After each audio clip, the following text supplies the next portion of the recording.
자비로우신 하나님과 인간의 협력 책 111페이지 상단 부분부터 살펴보겠습니다.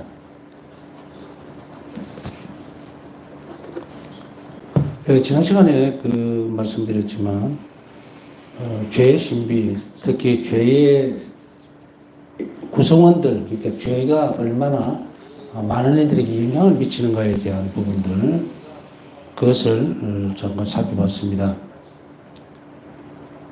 한 구성원이 죄를 지으면 모든 구성원들이 약화가 되고 구성 전체를 약하게 만들게 되고, 한 영혼이, 한 사람이, 구성원이 거룩하게 되면 모든 구성원들에게도 거룩함이 전달되어지는 거예요.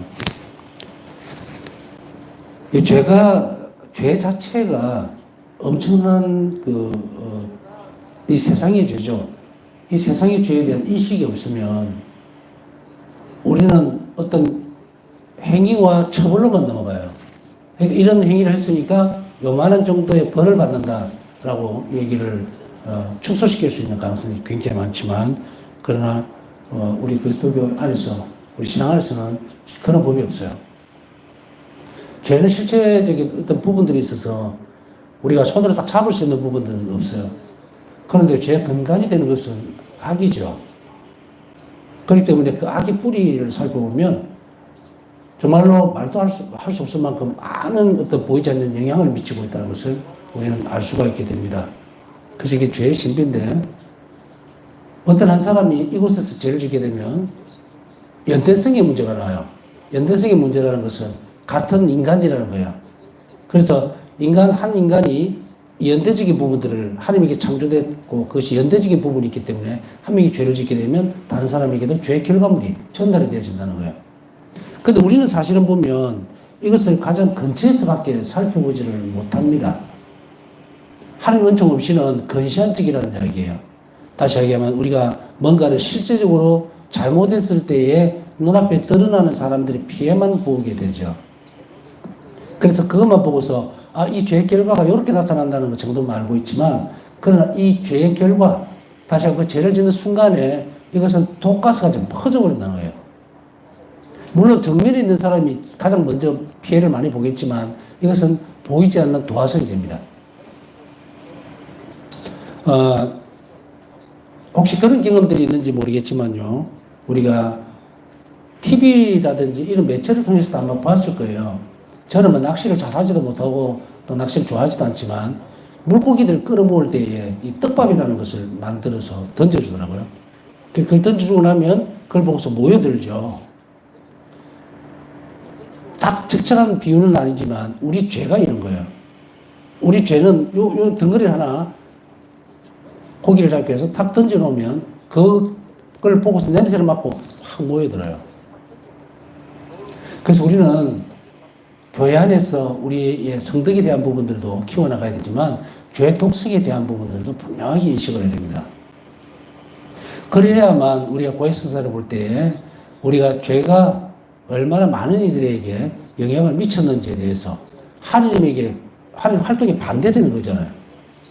하나님은 인간들의 죄를 용서해 주기 위해서 십자가상에 당시 생명까지도 상상할 수도 없는 그 생명을 내놓으셨는데, 우리는 하나님을 따라간다고 얘기하면서 인식조차 하지 못한다면은, 그래서 우리는 이 고해성사라고 하는 그 안에서 하나님과의 화해와 만남을 위해서, 다시 얘기하면 치유받고 자유로워지기 위해서는 죄책감에서는 머무르서는 안 돼요.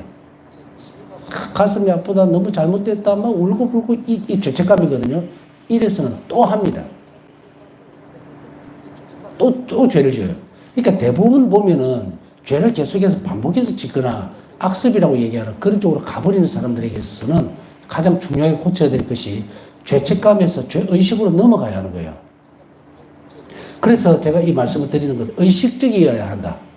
내가 이걸 하게 되면은 어떤 결과가 나오는지 그것을 분명히 내 것으로 가져와야 돼요. 그래서 내가 짓는 죄 때문에 다른 사람이 얼마나 고통받고 있고 또 다른 사람 죄 때문에 그 사람도 고통받는 것에 대해서 분명하게 인식을 해야 그 고통을 내가 가지고 들어올 수 있다는 얘기예요. 그래서 우리가 하느님께 또 예수님과의 구원의 협력에 있어서 어떤 사람들, 어떤 영혼들의 아픔을 내 것으로 가져오려면 이 의식이 분명히 발전되어져야 돼요. 자, 좀 더 쉽게 얘기하면 파우스트 성령을 보시면은 파우스트 성령가 초기에 어떻게 했어요? 파우스트 성령도 이렇게 처음에는 이제 죄를 지은 사람들, 죄인들 뭐 이런 묵상을 하시면서 이제 마음 아파하고 연민의 정도 가지고 이렇게 된단 말이에요. 그러나 죄의 뿌리와 근간이 바로 예수님께서 베푸시는 자비에 반대된다는 사실을 알게 되고, 그 다음에 그것이 얼마나 다른 사람들을 엉망진창으로 만드는지 그것을 점진적으로 알고 그것을 가져오기 위해서는 어떤 것이 필요했냐면, 첫째는 죄의식으로 넘어가는 연습을 하신 거예요. 이게 뭡니까? 동의입니다. 참된 동의는 죄책감에 머물게 하지 않고 하느님 없이는 이것이 벗어날 수 없다라고 하는 그 의식으로 넘어가야 돼요. 그래서 그 의식은, 죄의식은 사랑에 위협이 된다는 것을 분명하게 그 영혼이 알아듣게 됩니다. 그랬을 때에 죄책감에서 죄의식으로 넘어가요. 정서적이거나 감정적인 부분도 분명히 필요해요. 그러나 그것 때문에 망칠 수가 없다. 이성적으로는 또 의지적으로는 그것이 하나님 사랑에 굉장한 위배가 됐구나는 것을 우리 영혼이 알아들을 때, 그리고 그것을 결심할 때, 그때 떨어져 나와요. 그때야 은총과 협력이 된다는 이야기예요. 이 죄책감에 대한 부분들은 울고불고 막, 그렇죠? 마치도 뭔가 된 것 같죠? 그 사람 또 그래요. 그래서 우리가 죄의식이라고 하는 것을 한다는 말 그대로 죄에 대한 의식적으로 알아듣는 거예요. 그래서 그것을 보고 얼마나 마음 아파지는지, 어떤 결과가 나왔는지를 알게 되면 뭔가를 좀 다르게 볼 수 있겠죠? 이것은 반드시 신앙적인 거하고 협력이 돼야 돼요. 안 그러면 인간은 죄책감에서 죽게 돼요. 예수님은 우리를 구원하시면서 죄책감에서 죄의식으로 넘어가야 합니다. 그러면 어떻게 돼요? 이 가장 대표적인 사례를 우리 어디서 볼 수 있을까? 여러분도 잘 알고 있다시피 탕자의 비유. 탕자는 죄책감에서 주저앉은 것이 아니에요. 내가 하늘과 땅, 아버지께 죄를 지었습니다라고 했을 때는 이 의식으로 넘은 거예요. 죄의식으로. 얼마나 나에게 자비롭게 하나님 대하셨는데 그게 반대되는 이 일을 내가 하고 해버렸구나. 죄책감에 머물렀으면 이 탕자는 안 돌아옵니다. 죄책감에 머물고 죄의식으로 넘어가면서 하나님 자비를 원하지 않았던 인물이 누굽니까? 예, 유다스잖아요. 죄책감은 통해하고는 다른 문제예요. 통해는 자기가 의식적으로 하나님 앞에 큰 죄를 지었고, 그리고 그걸 고쳐가려고 하는 의지들이 있을 때, 그때 죄의식이에요. 근데 죄책감은 뭡니까? 그냥 내 탓이요 하는 게 죄책감이라고 생각합니까? 여러분들, 미사 때에 내 탓이요 할 때, 통해 기도할 때 그게 죄책감인 줄 압니까? 죄의식이에요. 내가 정말 내 탓으로 일어났습니다라고 드러내는 거란 말이에요. 그렇기 때문에 이것을 왜 이렇게 강조를 하냐면, 한 구성원의 죄에 대한 부분들이 전체적으로 약하게 될 때 이건 의식적이어야 된다는 겁니다. 우리가 보면 무의식적으로 죄를 지었습니다. 어떻게 했습니다 했을 때 무의식적인 죄라는 게 어떤 의미를 이야기하는 거예요? 내 의지가 하나님과 계속 결합하려고 하는 것이 약화됐을 때 이런 결과가 나온다는 이야기죠. 그러니까 무의식적이라는 말이 나오는 거예요. 항상 우리 영혼에 깨어 있어야 합니다. 그래서 우리가 무의식적으로 죄를 짓는 것이 아니고 유혹에 넘어간 거예요.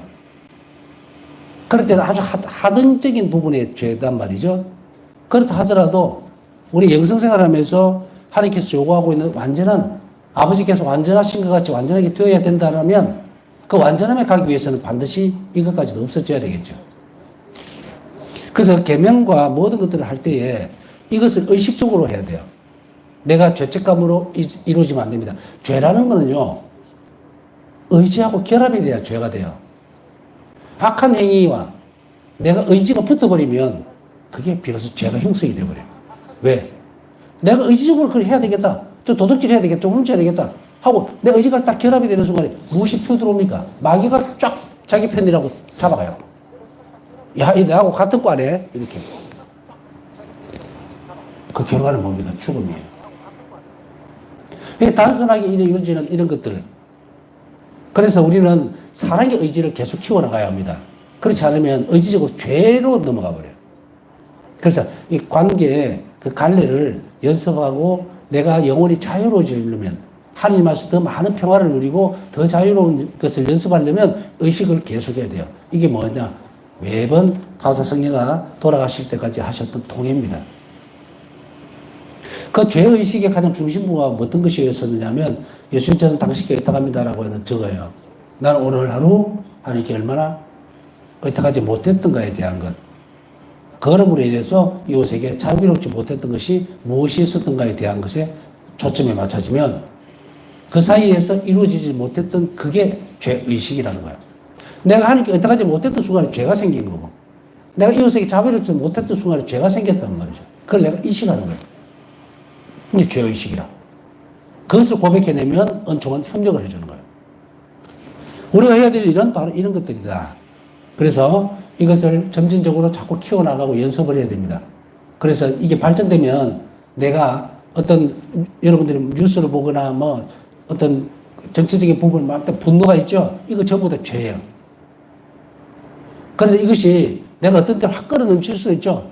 나 화가 나니까 막 주변적인 상황이 정리가 안 되니까 이런 때 그걸 용납해서는 안 된다. 그러다고 해서 금방 돌아서서 하고 내가 참 이게 또 잘 절제를 못하고 이렇게 큰 또 죄를 지었네. 네? 아까 아니고 그 순간에 내가 하나님에게서 눈을 떼고 있었구나. 사랑해서 눈을 떼버렸잖아요. 그게 의식인 거야. 이리 하지 않아야 되겠다. 하느님은요, 예수님은 나 자신과 24시간 눈을 맞추고 싶어요. 무슨 말인지 알아들으시겠어요? 우리가 하나님과의 일치라든지 하나님과의 의식적으로 결합이라든지 이런 것들은 바로 이거와 연관이 되어 있는 거예요. 나중에 이제 뒤에 가면 하나님의 사랑의 시선이라는 예수 그리스도의 사랑의 시선이라는 말을 쓰게 될 텐데 마치 엄마가 사랑을 가득 품고 아기를 계속 주시하듯이 예수님은 우리 영혼을 계속 그렇게 보고 있다고 이제 여기에서 눈을 돌리는 순간에 죄가 딱 돌아버린 거예요. 기회가 생긴다 이 말이에요. 그랬을 때에 우리가 잠깐 그럴 수 있지 않을까라고 하지만 하나님과 나와의 관계는 그런 관계가 아니에요. 한시도 그 시선, 사랑의 시선에서 눈을 떼면 안 돼. 그 순간에 나는 불행해진다고. 그것을 계속 인식하고 의식하는 거예요. 실제로 있었던 이야기를 하나 본당시 전부할 때, 사무할 때 있었던 이야기인데 본인은 그 자매님은 지나가는 말로 이렇게 했는지 모르겠지만 아주 자꾸 생각하게 만드는 그 대목이었는데 어떤 거냐면 시골에 우리는요 어제 부부싸움을 했는데 부부싸움을 하기 전에 이렇게 탁 이렇게 싸움을 하다가 막 언성이 높아지고 하다 보니까 뭐가 보이냐면 십자가도 보이고 성모님상도 보이고 요셉상도 보이고 이 성상이 자꾸 보이니까 싸움을 못 하겠다는 거예요. 그래서 어떻게 했냐 성상을 다 돌려놨대요. 이렇게 돌려놓고 십자가도 돌려놓고 또 어떤 걸 가리고 이 다음에 막 속시원하게 한판 했습니다. 그러고 나서 다시 정신이 돌아오니까 잘못했습니다 하고는 성상을 다시 제자리로 다 돌려놓았습니다. 실제로 그 말을 하는 거예요. 그때 저는 어떤 생각이 드느냐면 이 대목에서 웃어야 되나 야단을 쳐야 되나 이게 어떻게 넘어가지? 그러면서 저는 그 순간에 이제서 와서 이제 시간이 지나면서 무엇을 느꼈느냐면 우리는 죄를 짓는 순간에 하나님께서 시선을 돌리려고 하는구나. 정말 우스운 일이기도 하지만 이 사람의 신심 자체가 어떤 부분일까? 신앙의 깊이가. 우리가 뭔가를 간절하게 청하고 뭐 이렇게 할 때는 다 아시는 하나님, 내 마음도 다 아시고 이런 소리를 해가면서 그 신앙 고백이라고 줄줄이 얘기해놓고는 현실적인 부분에 있어서는 돌려놓으면 예수님 안 보시는가? 하나님 안 보시나? 수건들을 덮으시하면 안 보시나? 이걸 여러분들은 어떻게 생각하세요? 이게 생사가 왔다 갔다 하는 문제라면 달라지겠죠. 우리는 한편에 코미디를 하고 있는 게 아니거든요. 얼마나 신앙 자체에 대한 진실성이 없으면 이렇게 하고 있을까? 사실 이제 그때 당시에는 저는 아무 말도 못했어요. 너무 어이가 없기도 하지만 어이가 없는 것을 뛰어넘어서 이 사람을 내가 한계에 부딪힌 거예요. 어떻게 얘기를 하고 어떻게 지도를 해줘야 하나? 붙들어 놓고 이렇게 하라고 얘기할 용기도 없고, 다시는 그러지 마세요. 그런 큰 성상에 대한 공경심이 있어야지. 왜 그렇게 하느냐? 이거 교리를 가르칠 수도 없는 거고. 그러나 지금은 분명하게 여러분들에게 얘기를 하잖아요. 신앙의 분열. 이 영혼 안에 신앙이 박살이 난 거예요. 안에가 딱 갈라져 있다. 기도할 때는 전능하신 하나님하고 막 떠들어대는 놓고 돌아서서 실생활에서는 전부 거짓된 행위들을 하니 이게 어떻게 살아있는 신앙이 될 수 있겠는가라는 거예요. 이 두 개부터 결합을 시켜야 되겠죠? 그러려면 아까 얘기했던 그 부분들.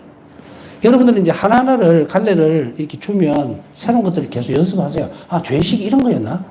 죄책감이 이런 거였나? 이것만 잘 연습해도 우리 고해사 안에서 엄청난 치유를 받고 어마어마한 은혜를 받고 나옵니다.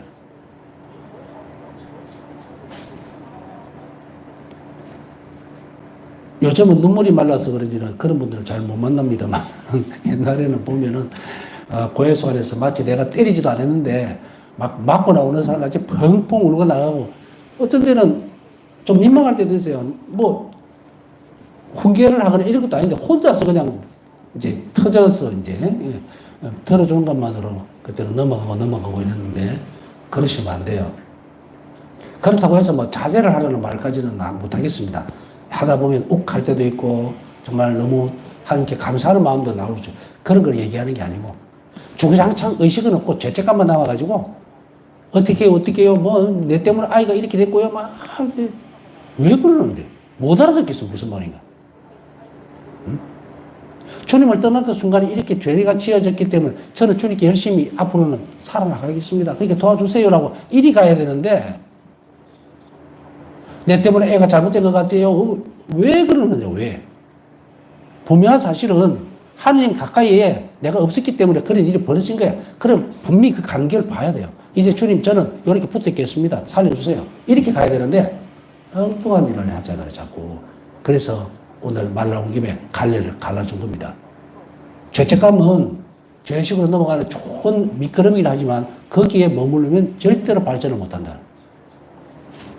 감성의 기도에서 뛰어넘어와야 돼요. 의지의 기도로 넘어와야 됩니다.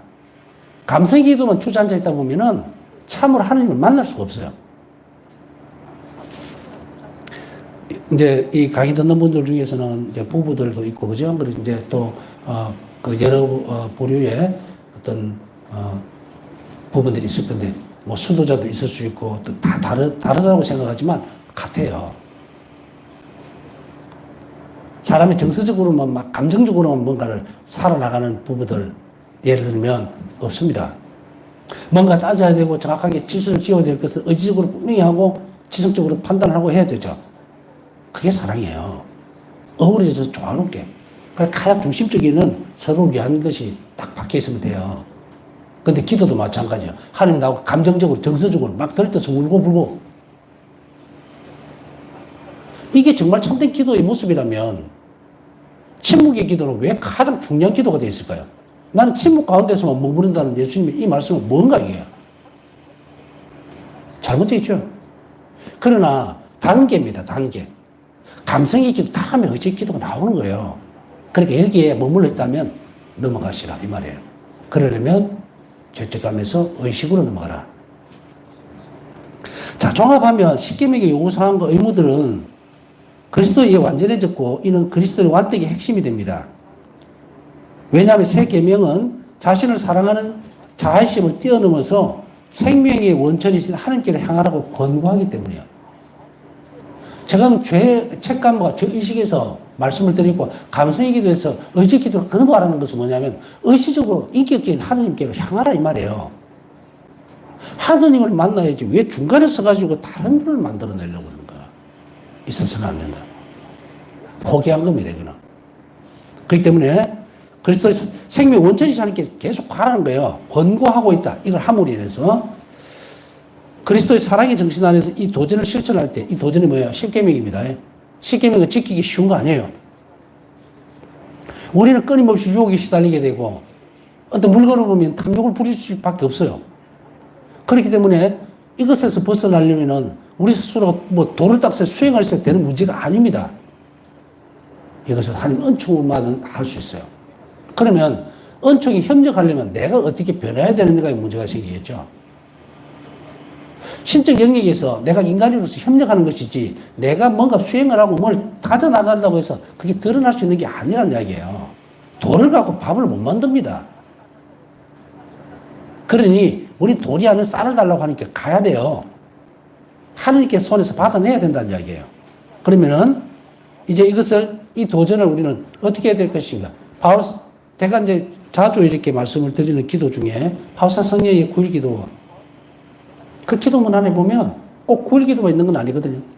근데 9일 기도 안에 내용을 쭉 살펴보다 보면, 기도하다 보면 어떤 내용이 납니까? 우리가 탐욕기 읽으실 때 눈으로 보잖아요. 그러면 어떤 기도가 필요해요? 내 눈이 자비로워지시도록. 눈이 자비로워지면 탐욕은 안으로 못 들어옵니다. 우리가 눈도 멀고 귀도 멀었는데 안에서 계속 탐욕적인 게 생각이 날까요? 얼마나 정말 자동차가 예쁘고 크고 고급스럽고 하는 것도 모르는데 보석이 얼마나 아름답고 끼고 나가면 다른 사람들에게 시선을 받고 이러니까 이게 귀한 줄 알지, 혼자 무인도에서 주먹만한 다이아몬드를 끼고 반지를 끼고 있었는데 누가 봐주고요? 상대적인 거거든요. 그죠? 그럼 우리가 어떻게 바꿔줘야 돼? 그렇게 해줘야 될 것인가 하는 요청으로 파우스트 성경이 우리가 권고하고 있는 이 기도들을 내 것으로 만드는 사람은 굉장히 지혜로운 사람이에요. 빠르게 성덕으로 접근하려면 이 기도에 따라오는 은총을 내 것으로 만들어내는 사람이어야 한다. 그렇게 함으로 인해서 그리스도 사랑 안에서 이것을 계속해서 실천해 나가고 도전이기 때문에 싸워야 돼요. 그걸 극복해야 된다. 실천할 때에 우리는 아직 완덕을 이룬 것은 아니지만 완덕의 길에 들어선 것이다. 선 것이다. 제가 가르치고 있는 이 부분이 완덕의 길로 가는 길이에요. 저는 이 길이 고속도로라고 생각하고 분명한 사실입니다. 다른 길들은 뭐예요? 아무도 가보지 못한 길일 수도 있고, 아니면은 꼬불꼬불한 산길일 수도 있고, 아니면 그 길 끝에 편항으로 가버릴 수도 있고. 그러나 이 길은 분명하게 이 정신 안에서 살아낸다면 우리는 어떻게 된다? 완덕의 길에 들어서게 된다.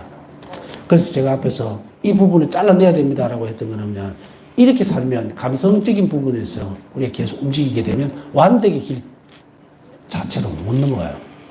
고속도로 초입에도 못 간다 이 말이에요.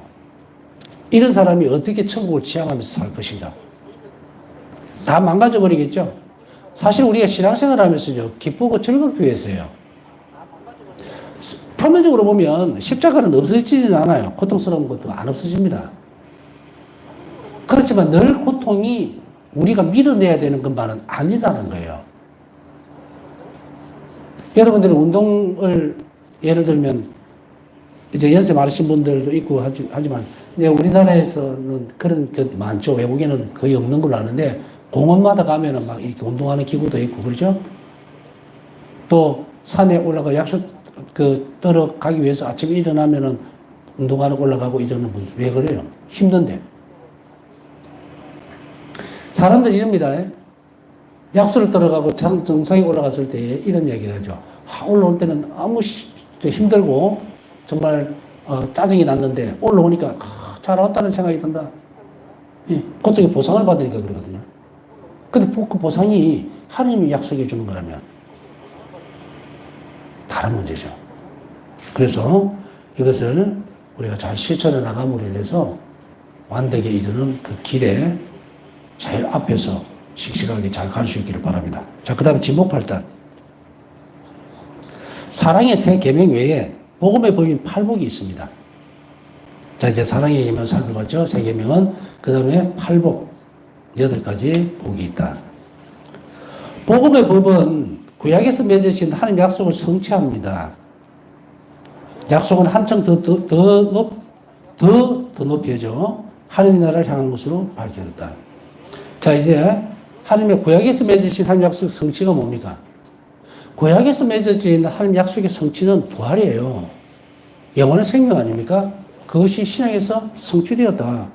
그리고 이 약속은 하늘을 향한 것으로, 하늘나라를 향한 것으로 밝혔어요. 구약시대의 어떤 부분들의, 구약의 모든 역사들, 이스라엘 역사에 보면 종점이 어딥니까? 부활에 대한 예시는 어느 정도 하고 있지만 그것에 대해서 완결이 안 나와요. 그러니까 신약에 와서 인간으로서는 처음으로 어떻게 됩니까? 예수님께서 부활하셨다. 그러면 인간이신 예수님이 부활하셨다면 인성을 지닌 우리 또한 가능성이 다 열려버린 거예요. 우리도 부활할 수 있다. 이거예요. 예수님께서 그러니까 하느님이 성자께서 사람이 안 되셨다면 어떻게 됐을까? 선언만으로 될 수 있을 것인가? 안 됩니다. 왜냐하면 인간의 불경으로, 죄로 인해서 전체가 다 뒤집어져 버린 거예요. 그래서 방법은 하나밖에 없다고 그랬잖아요. 사람을 싹 없애고 새로 만들어야지 있는 그대로를 두고 객관적으로 삼위일체신 하나님이 그것을 바꿀 수는 없다. 그러려면 어떻게 될까요? 뒤죽박죽이 되버려요. 그 안에 뭐가 해결이 안 됩니까? 불경이라는 하나님 자비에 위배됐던 이 죄에 대한 부분들은 사그러들지를 않습니다. 자, 여기서 하나 살펴볼 게 뭐냐면요. 죄는 희생으로 인해서만 없어져. 사면을 받을 수 있다. 이 부분. 그러면은 하나님께서 사람이 되실 수밖에 없었던 이유가 여기 있죠. 어차피 사람들 싹 없애버리고 새로 창조하지 않는 바에는 다른 방법을 하나님은 선택하셨는데 그것이 뭡니까? 불순명으로 이루어졌던 인간의 죽음이 완전한 인간의 순명으로만이 되돌려 놓을 수 있는 거예요. 뭔가 그냥 퉁치자 이거는 없다. 되돌려 놓아야 된다. 그래서 예수님은 완전하게 아담과 하와가 그냥 불순명으로 엉망을 만들어 놨던 것을 완전한 순명으로 돌려놔 버린 거예요. 재창조죠? 여기서 부활이 이루어지죠? 자, 그러나 예수님께서는 부활하심으로 인해서 인간으로서는 첫 부활의 주체가 되는 거예요. 부활한 한 인물이 아니라 부활 자체가 되버린 거예요. 그러니 우리 또한 예수님 때문에 부활하게 된다는 것은 인간이기 때문에, 인성을 가지고 있기 때문에 부활할 수 있게 되었다. 동물들에게서는 부활이라는 것은 없습니다. 우리가 뭐 살다 보면은 뭐 좀 그런 것들도 그런 생각들도 들겠지만 그런 거 갖고 뭐 없애버려야 됩니다. 그런 생각 없어요.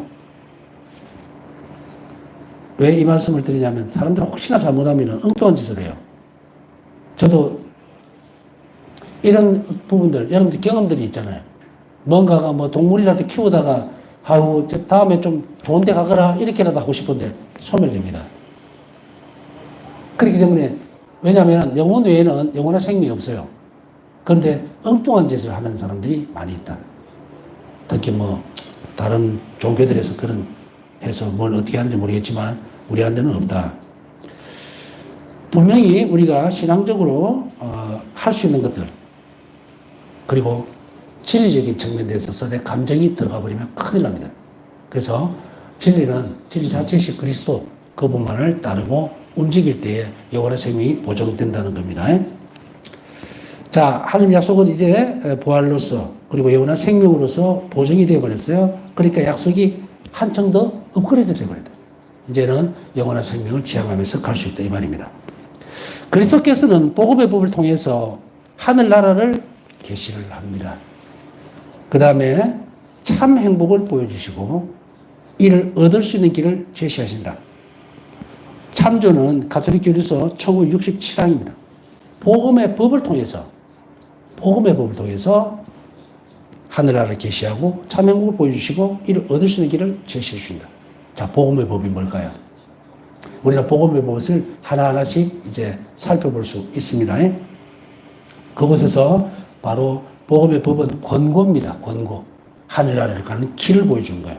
이걸 안 하면 처벌받는다 이게 아니고 하늘나라에 대해서 말 그대로 복음을 가르쳐주는 거예요. 복음 안에는 법적인 부분들 이것을 우리는 잘 알 수 있는데 제정되어져 있는 것들이 법이에요. 자, 이것을 우리는 살펴볼 겁니다. 그런데 그리스도께서는 복음의 법으로 우리가 추구해야 할 이상을 가르치셨을 뿐만 아니라 우리가 추구해야 되는 이상뿐 아니라 이를 직접 실천하셨다. 그러니까 쉽게 얘기하면 예수님은 복음의 법만 가르쳐 준 것이 아니라 당신이 몸소 그것을 실천을 하신 거예요. 그러니 이건 완전해졌죠. 그래서 우리는 복음의 법이라는 것은 당신의 말씀을 가르치만 따라가는 게 아니에요. 그 가르침을 직접 예수님께서 하셨기 때문에 이 가르침은 바로 예수님이 된 거예요. 그래서 우리가 복음의 법을 이렇게 흉내내고 연습을 하면 예수님이 된다가 아니고 이거 자체가 바로 예수님이에요. 이것이 왜 가능한가? 영성체 때문에 가능하죠.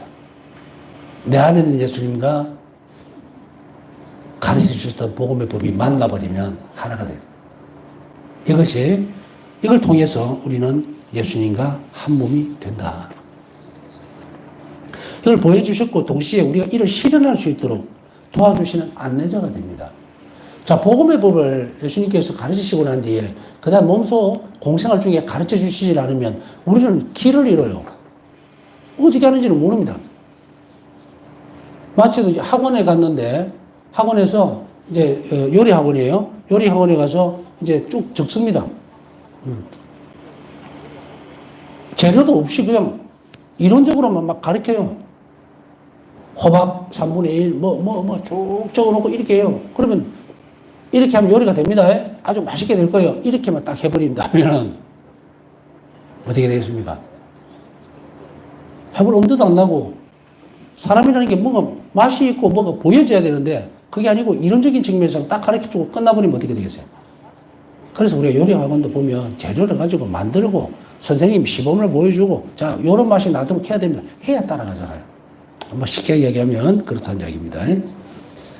안내자가 되신다. 그분은 복음의 법을 단지 선포만 하신 것이 아니라 당신의 삶으로 이를 직접 수행하셨는데 그분은 슬픔을 경험한 가난하고 겸손한 사람이셨다.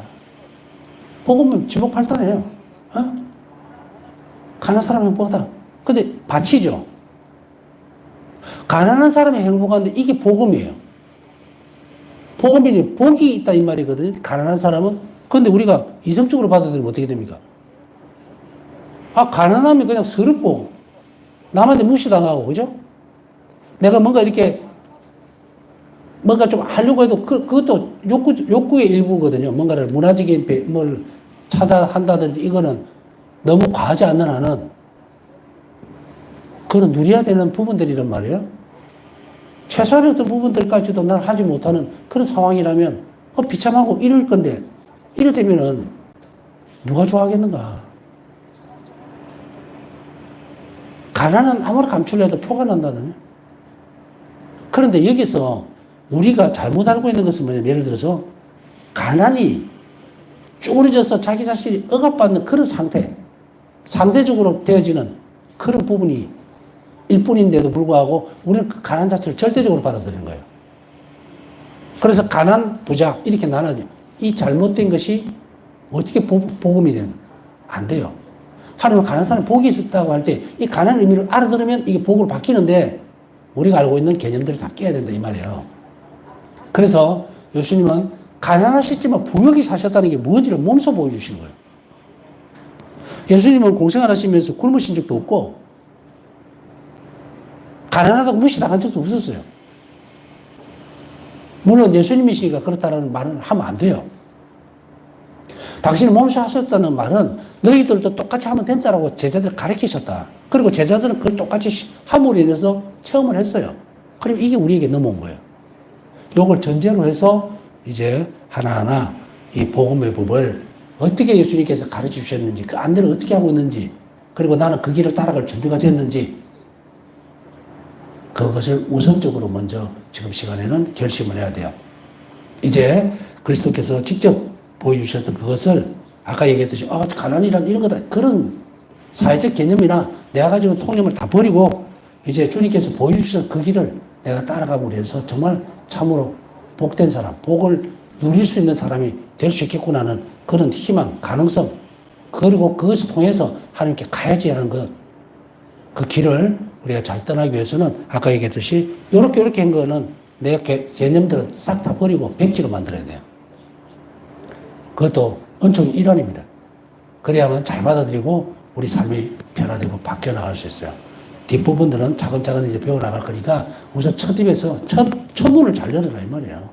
이제 주님께서 가르쳐 주시는 대로 제가 한번 잘 받아들일 수 있도록 그런 은총을 주십시오 하고 미리 준비를 잘 하셔야 됩니다. 예, 남은 시간 묵상하면서 오늘도 한참 청하신 분들이 많습니다. 기도 중에 함께 기억해 주시기 바랍니다.